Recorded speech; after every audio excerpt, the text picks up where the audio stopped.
All right, I would like to call to order the Tuesday, August 9th meeting of the Onalaska Common Council. We'll begin by calling the roll. If probably I'll just go ahead and do that. I'll just do it. Alder Diane Wolf. Here. Alder Tom Smith. Here. Alder Stephen Knott. Present.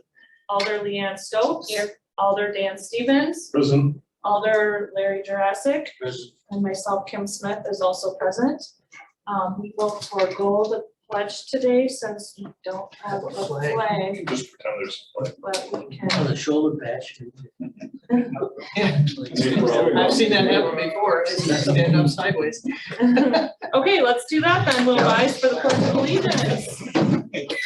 Division of flag.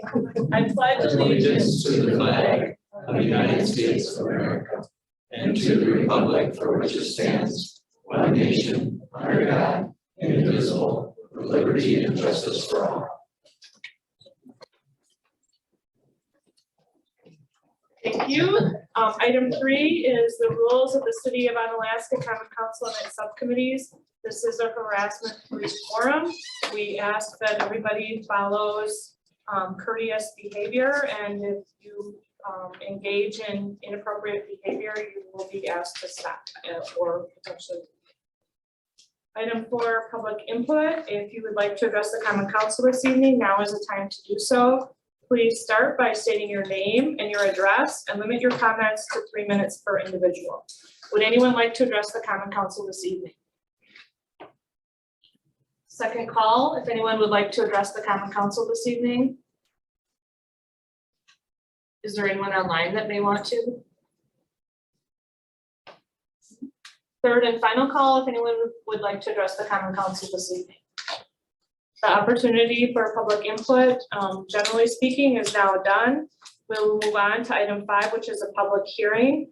This is to consider adoption of the final resolution to vacate and discontinue a portion of an alley between 3rd Avenue North and 4th Avenue North, located in Section 5, Township 16, Range 7 West, City of Onalaska, La Crosse County, Wisconsin. The action regarding this resolution will be addressed later in the meeting, but this is the time. If anyone would like to speak in favor of this, now is the time to do so. Would anyone like to speak in favor? Second call for anyone wishing to speak in favor of this item. Third and final call for anyone wishing to speak in favor of this resolution to vacate. I would.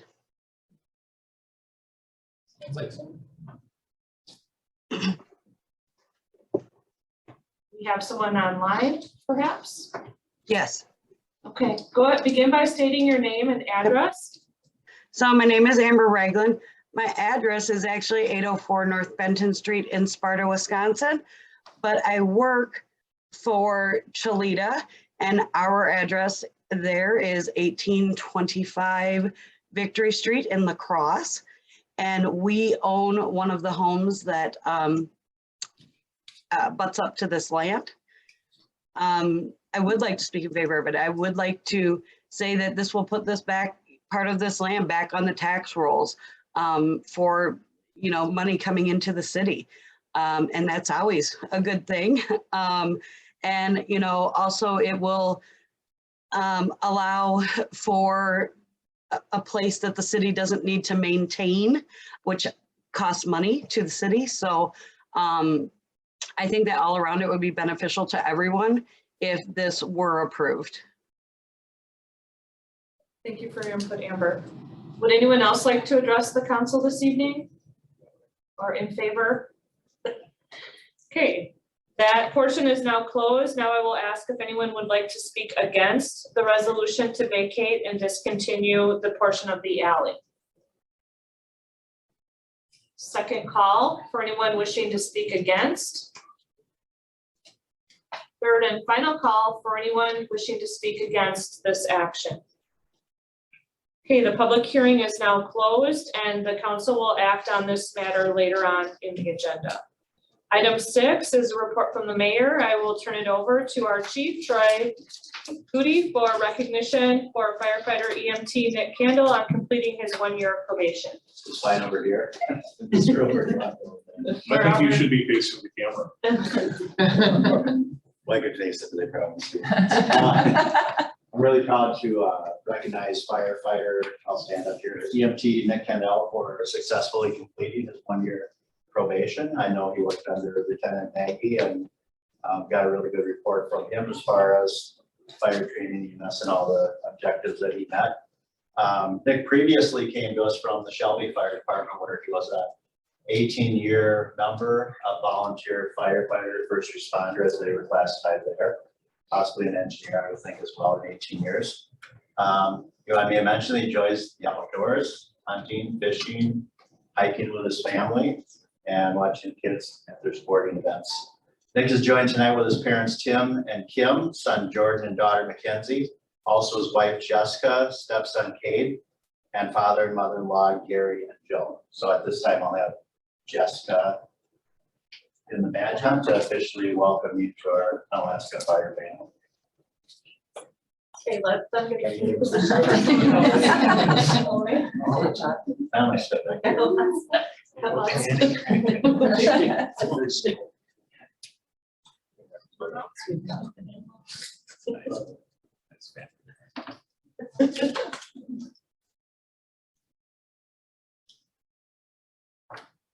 Congratulations.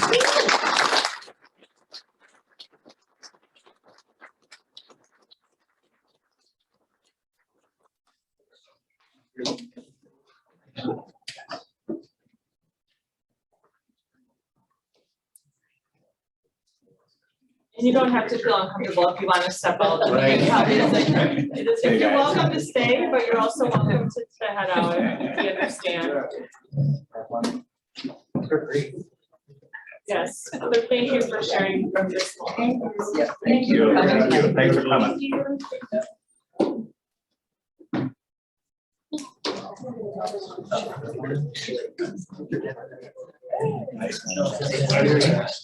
Everybody lost? I want to see if they want to sit around. Okay, are you guys okay being in a line like that? It feels awkward. Yeah, if you start dancing. We can do the wave. Okay, let's continue on for recommendations for approval and or possible action from the following committees, commission, boards, and officials. All items listed under the consent agenda are considered routine and will be enacted by one motion. There will be no separate discussion of these items unless a council member requests removal, in which event the item will be removed from the consent agenda and considered in the order of business on the non-consent agenda. Are there any items the councilors would like removed?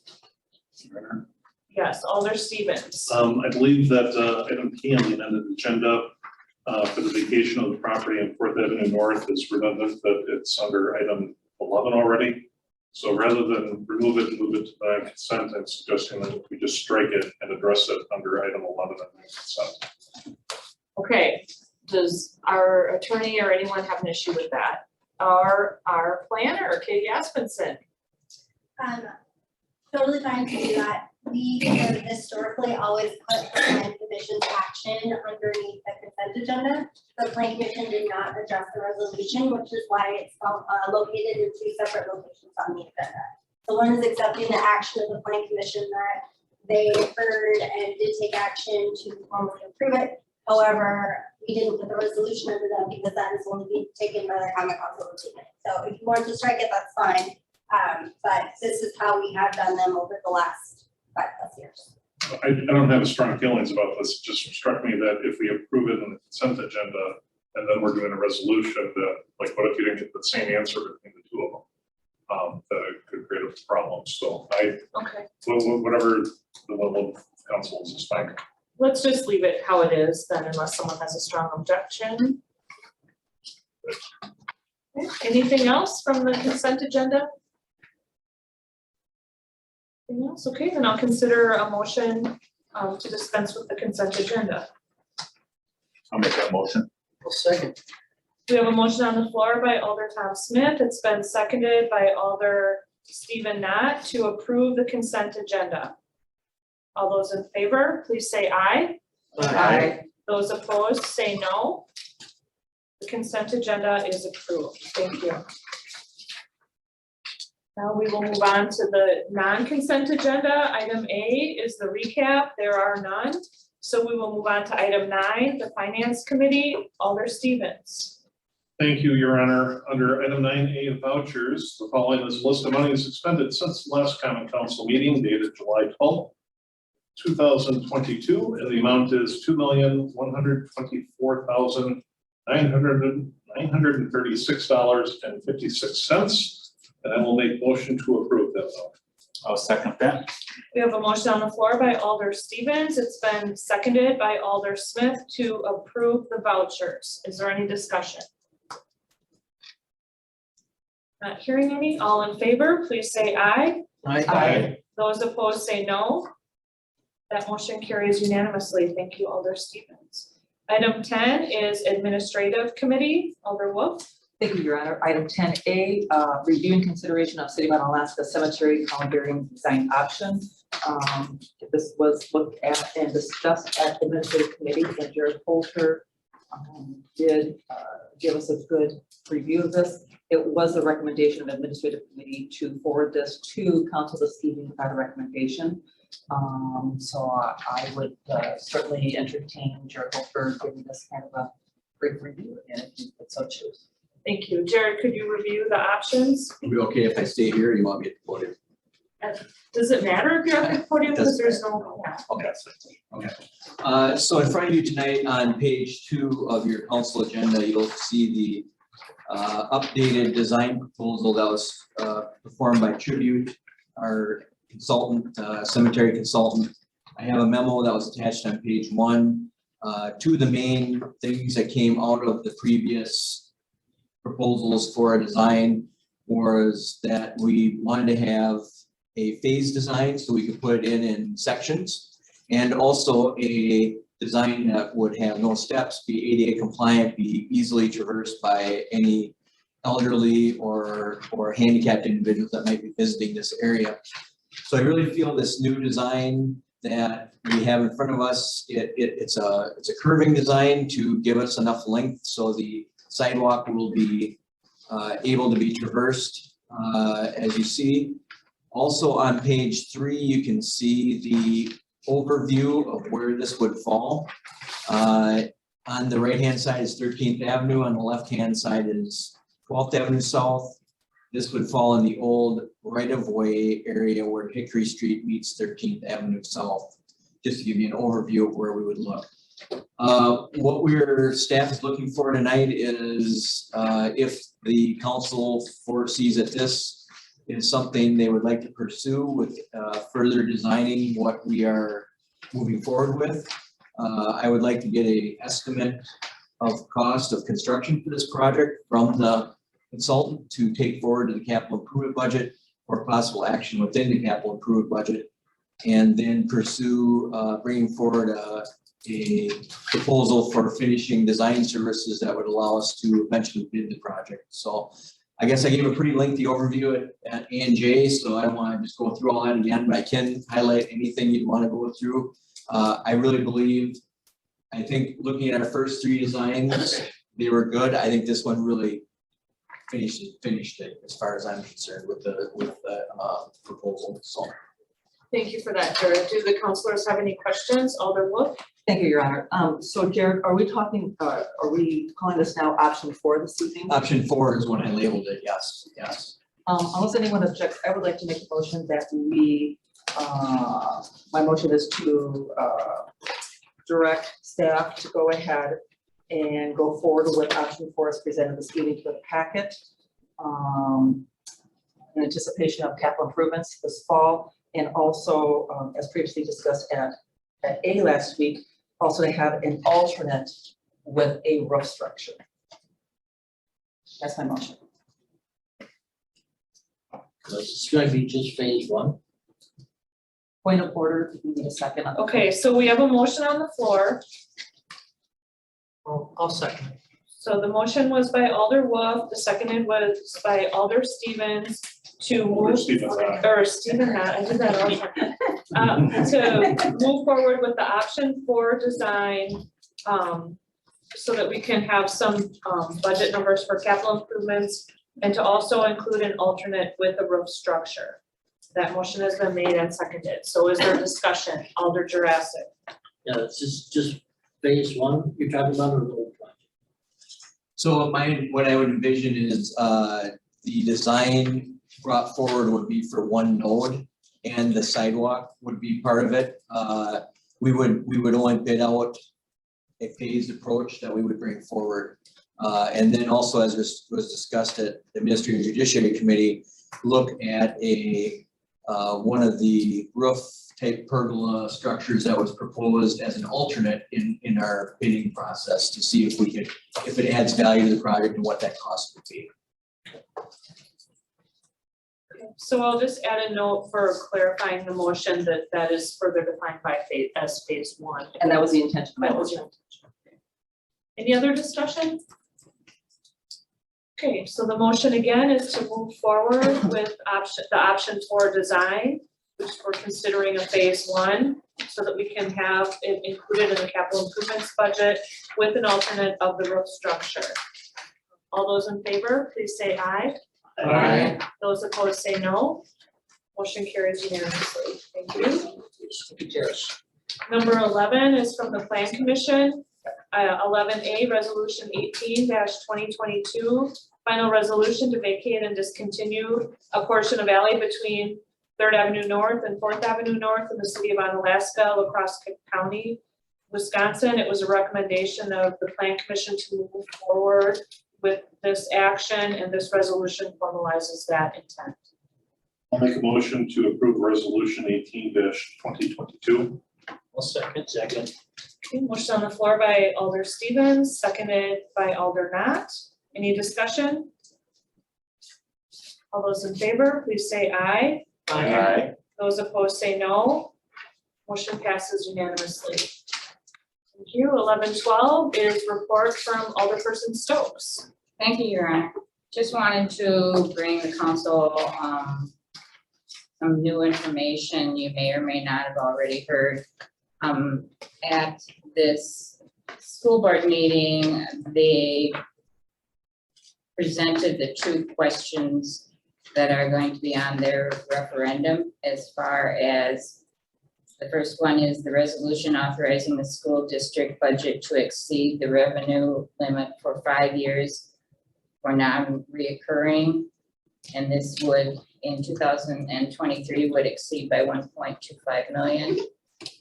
And then the second was an initial resolution authorizing general obligation bonds in the amount not to exceed 75 million.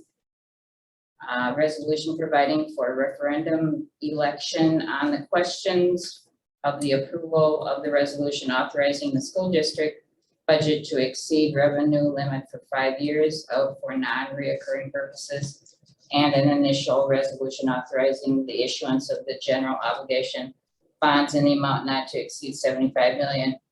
Of this amount, 50 million is going to be going to the Onalaska Middle School, which will be completely taken care of first, and then 25 million to the high school. The other item was the school resource officer's contract. The administration approved entering into agreement with the city of Onalaska for a school resource officer for 2022-23 school year at a cost of $40,364.80. Thank you. Thank you for that information. Item 13, Alderpersons Diane Wolf and Alderperson Dan Stevens. Yield to the council president. So item 13A, discussion and possible action on 2023 budget presentation. I thought it might be a good idea to, originally it was on F&P. It was just more of a kind of a notice of what the process was going to be. That wasn't quite my understanding. And so I had asked for that, for this item to be put on the agenda so we could talk about it more.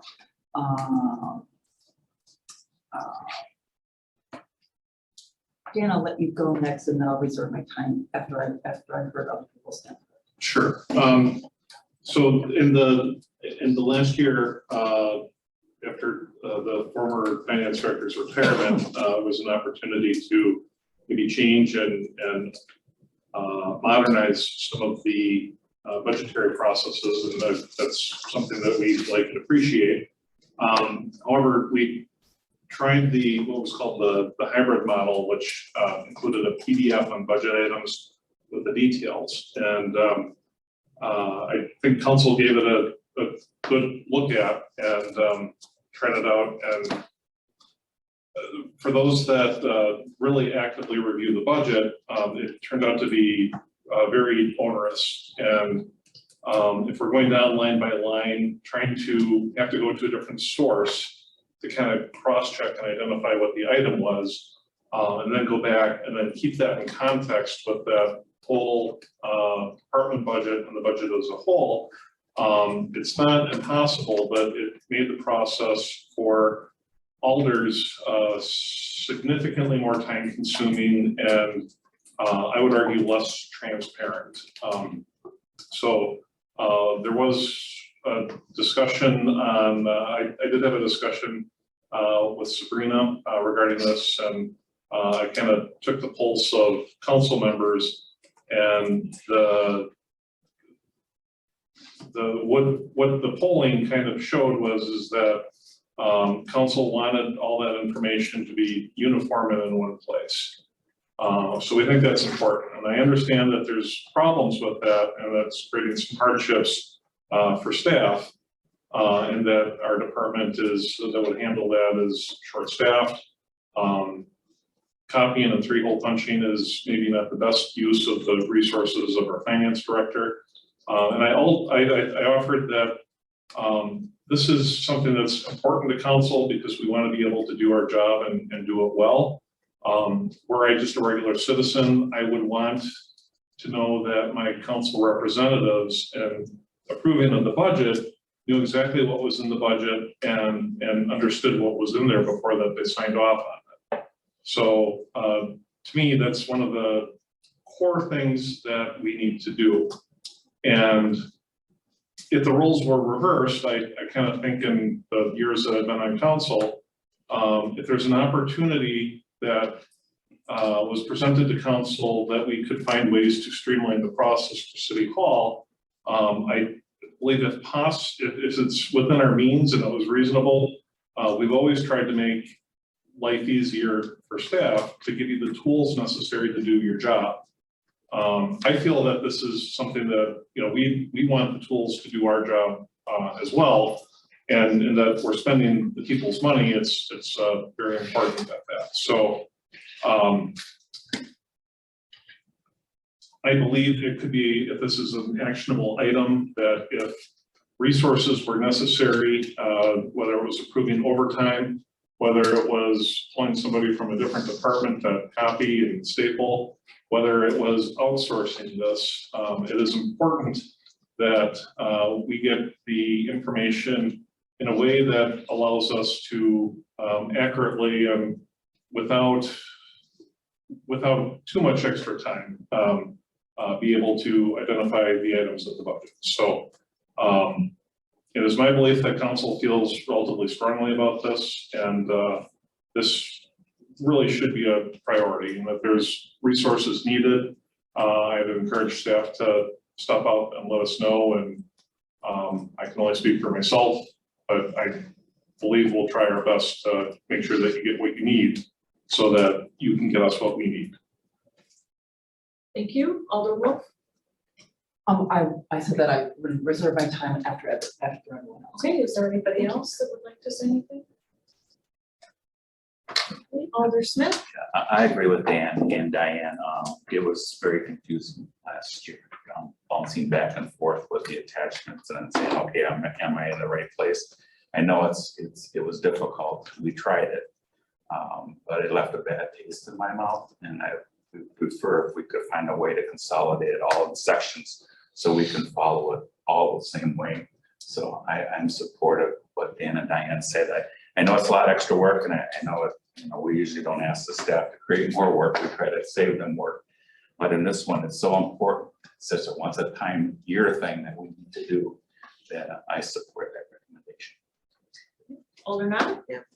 I actually had no real concerns with it last year on how it was done. It's, for me, it was fine. I had questions, I go get them answered, or I look up more backup data that was available as well. But I guess in a situation like this, I mean, this is one of the most important things we do. So it's clearly, not everybody agrees with me. And I would have to default to folks getting the information they think they need in order to make that decision. This is a very important time of the year when we do this, so. Yeah, it was fine for me last year, but I can understand your all's views and I can support that, so. Okay, Alder Stokes? Being a new alderman and have not gone through the budget, I was, getting counsel from the different people on the council, and just in general, I would like it all in one, so that when you're working with it, you're not going into another PDF and then coming back out again and then going back in again. I just think it's going to be easier for a new person to understand the process if everything is, in one 3-ring binder.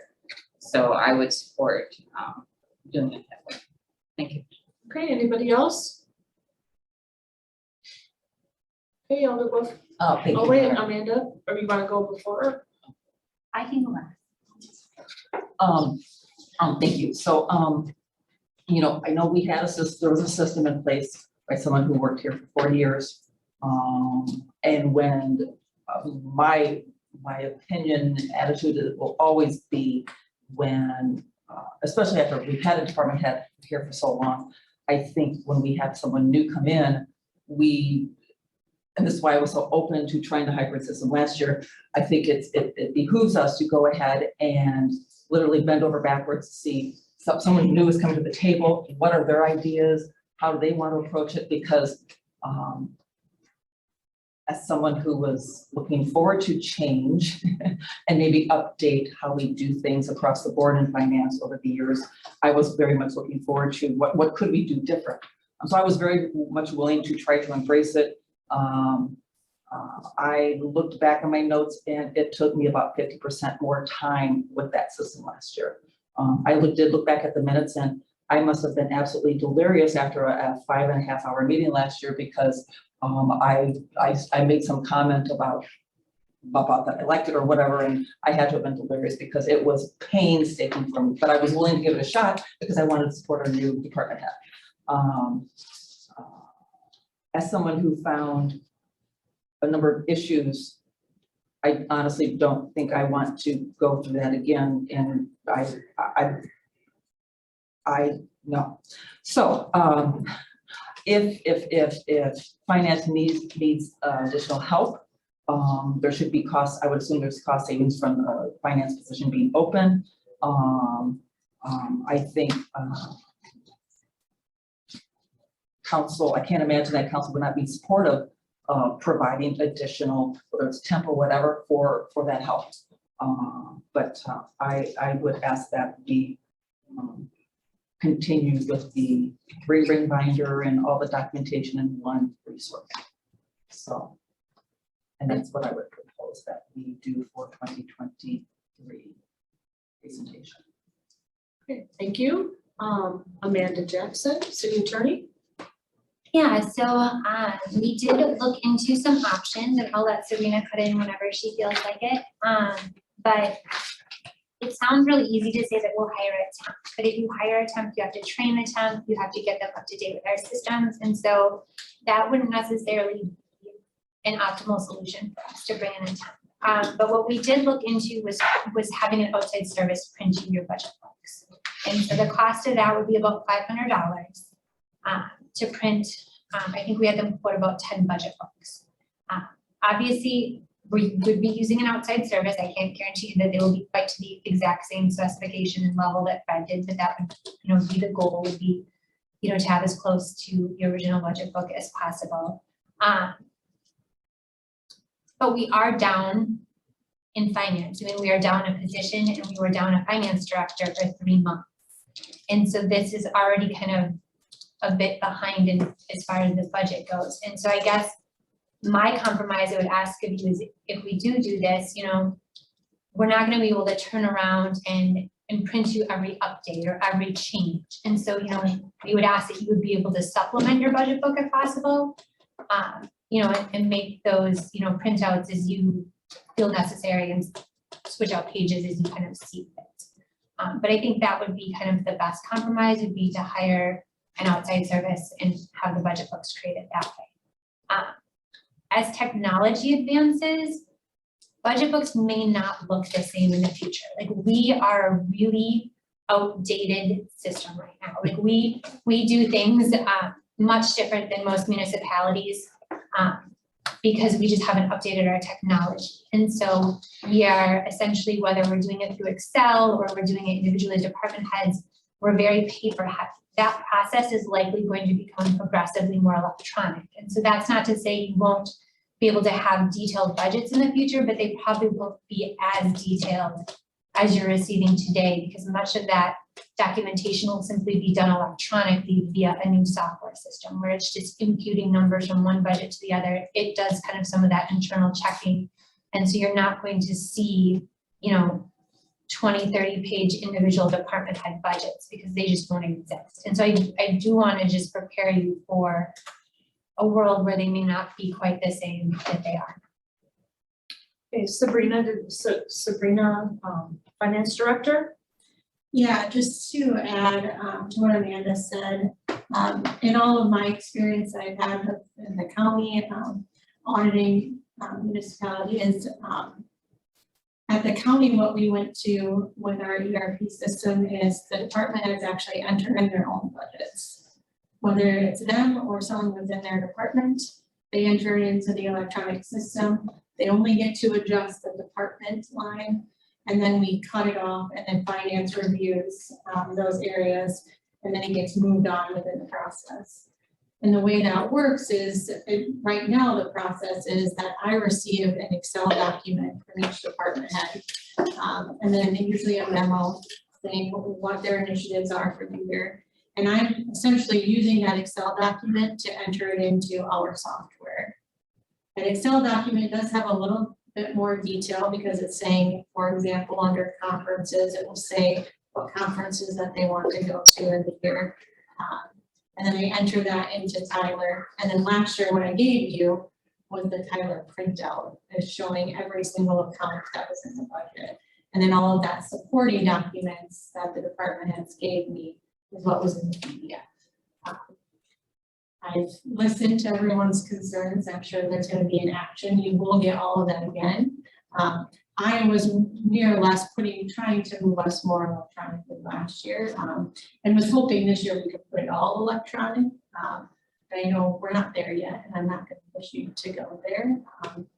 It will take a lot of extra time because when we meet as department heads together and we make a change, typically I would just put that in Tyler, but now I have to go back and put it into Excel documents and make changes in multiple places. So that's where the time constraint really is that we're going and making changes and then going to multiple places to make changes. So I just wanted to know why that's a time constraint. Okay, Alder Stevens. So offhand, if there's a cost to outsource for $500 and that solves the problem, I'll make the motion. I'll do that here in a little bit, but I guess, and I understand that technology is changing. While some of us old school people maybe prefer paper, if it went electronic and it was all in one place and I could just print it out myself, I could deal with that. I think where the hang up for us is the experience of having to keep track on multiple platforms and then going back and forth and opening and then finding the page and moving it. That's where have the hiccup. So in the future, if the software is able to put it to one source, you know, and that makes it easy, great. And in the meantime, I mean, perhaps in the budget going forward, until we get to that point, if it's $500, we should add that the council budget, and until such a time where it can all be in one place. So I'll make a motion that the budget presentation to alders should be in one source, and to authorize expenditure of $500 to outsource the printing of those materials. Okay, we have a motion on the floor by Alder Stevens. It's been seconded by Alder Jurassic. Is there further discussion? Alder not? True, quick comment. Sabrina, that was the best year for me with what you actually provided last year. So I don't want you to feel like something was amiss or they got. Now, maybe part was because I had a couple years under the belt too, but I mean, we got done with the budget process quicker than we've ever done. And I actually thought in my own case that I had the more awareness of it than I've ever had. So it did work, but obviously people have different needs and we need to default to the more information in this case because it is the budget. Also, real quick comment. We are going to receive a lot of updates. If you hadn't brought it up, I would have. And it's going to be a fair number, just so you know that. That's normal. There's no way we can outsource constantly updating that. So we will have to assume that on our own, that as they show up in our box, we've got to just put it in the right spot. Last thing I want to comment real quick. As we go forward with this in the future, I think what might alleviate some of the time constraints and some of the stress on council members, especially with changeover every year, potentially with elections, is maybe if we have an annual training session before budget time hits on how to use any new process we have to do an overview on how to find what you're looking for and what have you, it probably would be helpful too. I have a clarifying question for Amanda. Is the 500, like by the way the motion is worded, like it's not gonna be more than 500? Is it, I just wanna make sure the motion gives you the leeway to complete this task, and I don't think anybody. I don't think it will. Okay. Thank you. And for further clarification, my motion was with the assumption that council would print their own updates. So not that part would have to be outsourced. Okay, so do we have other questions or comments now? Okay, we'll go to Amanda and then Diane. I was just gonna add, one thing that we had discussed would be the possibility of putting all the budget documents in like a shared folder. So going to what Dan said, where if you wanted to be able to view them, you could access them in a shared folder, and we could maybe not have them all in exactly one document with the changes, but we could have them all in one place. It would be easy to go in and get the most updated document or the most, current document. And so if that was something you were interested in, either maybe trying alongside this year, or in a future year, that's something to consider as well. I would be interested in seeing that alongside. So we still want the binder, but we can look at this. If something works better, I mean, we're willing to try. Yeah. And, but we want kind of the hard copy this year, and then we can use that to gauge and for future years. I don't mean to speak for everybody, but I guess I kind of do. Thank you, Heather. So about budget updates. Because I heard that there's going to be some, but I initially heard, I thought I interpreted that we were going to be getting them, but then it would be up to us to put them in order because as they come. But then I hear that we're printing our own. Okay, let's have Sabrina address that. We will print the changes in your mailbox. Okay. I'll just have to put them into your binders. Okay. Unless you want to bring it in. I can Oh, no, I. No. No, we will print those in the boxes, so you'll have them. Okay, thank you. I think Alder Jurassic had a comment or question. Yeah, the only question I had was the printed document and the screen document. Is that going to be the same or is it going to be two different programs? So. Go ahead, Sabrina. I will put the budget fully electronically. That's how I will have to send it to Lacrosse Print. I'll have to have it fully electronic to send it to them. So you'll will have a fully electronic copy, and then you'll also have it printed in the book. And then when we make changes, we'll put those in your mailbox. And you'll get that. So it's not two separate programs that we got.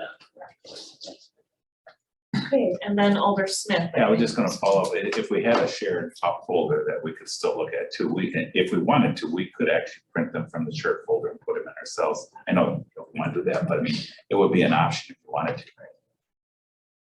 I mean, if you're gonna print them for us, I'll take that, you know, put them in the mind, it's easier just to put it in the insert, but at least it was there if I needed it as a reference when I'm home or somewhere else. Okay, any other questions or comments from the alders? Questions or comments from staff? Okay, so we have a motion on the floor that we are gonna request an all printed budget book and allocating $500 to that end. There's no other discussion. All those in favor, please say aye. Aye. Those opposed, please say no. Motion carries. Thank you. Good discussion. Thank you for that compromise. Hopefully that will just go so smooth. Okay, item 14, I'll read the whole thing here.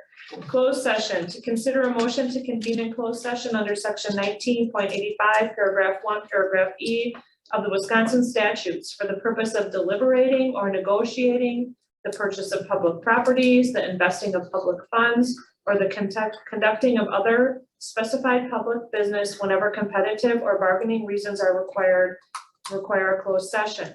Specifically, the 2023 contract negotiations for the IAFF, the OPPA, and the SORD, and also the Town of Onalaska Fire Contract. And we will consider a motion to convene in closed session under section 19, paragraph 85, paragraph 1C of the Wisconsin statutes for the purpose of considering employment, promotion, compensation, or performance evaluation data of any public employee over which the governmental body has jurisdiction or exercises responsibility. Specifically, the interim city administrator and the public works superintendent, Brandon Heilman.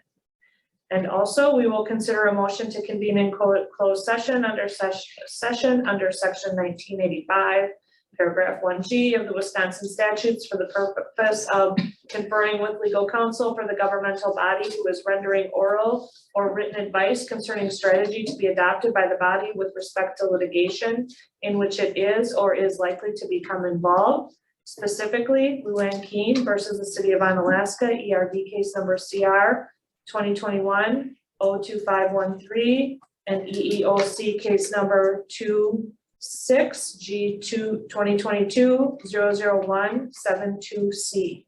If any action is required in open session as a result of the closed session, the committee will reconvene in open session to take the necessary action and or continue on with the printed agenda. I make a motion that we go into closed session. Diane seconds. A motion on the floor by Alder Smith. It's been seconded by Alder Wolf to go into closed session. Answer when your name is called. Leanne Stokes. Here. Yes or no? Yeah, no, yeah. Sorry. I've done that before. I got you all trained. Tom Smith, Aye. Dan Stevens, Aye. Diane Wolf, Aye. Stephen Dot, Aye. Larry Jurassic. Aye. We are in closed session. The time is 7:47.